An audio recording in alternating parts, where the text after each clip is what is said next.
Donc, on va s'intéresser aujourd'hui à la correction du numéro 27, page 94. Donc, vous voyez l'image sur la vidéo. On vous demande, à partir des droites qui ont été représentées, de déterminer le signe de la fonction affine associée. Donc, on va commencer par la droite D1. Donc, la droite D1, on voit que c'est une droite qui monte. Si la droite, elle monte, c'est que la fonction associée va être une fonction croissante. À partir du moment où la fonction est croissante, elle va donc passer automatiquement du signe moins au signe plus. Et après, comment va-t-on faire pour vérifier la valeur qui va être la jonction entre le signe moins et le signe plus? On va regarder exactement où est-ce que la droite D1 coupe l'axe des abscisses. Et la droite D1 coupe l'axe des abscisses en A, qui a pour abscisse moins 3. Donc la valeur charnière que je vais mettre ici, c'est moins 3. Pour la droite D2, on voit que c'est une droite qui va correspondre à une fonction décroissante puisqu'elle descend.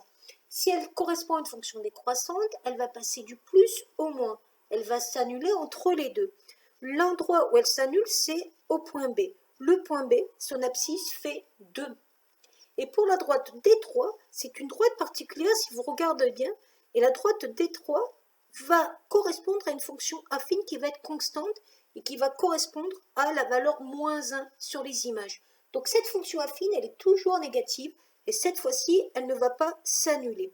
Après, on vous demande de vérifier à quelle fonction elles correspondent, ces droites représentatives. Donc déjà, on voit que D3 va correspondre à la fonction f de x puisque l'équation de la droite D3 va être donnée par y égale moins 1. Pour la fonction g, on voit que son coefficient directeur est négatif. Si son coefficient directeur est négatif, c'est que ça va être une fonction décroissante qui va passer du plus vers le moins. Donc ça va correspondre à la droite D2. Et donc la fonction h, on voit que son coefficient directeur est positif.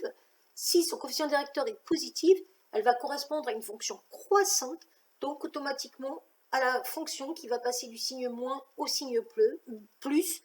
Donc ça va être la droite D1. Voilà pour cet exercice.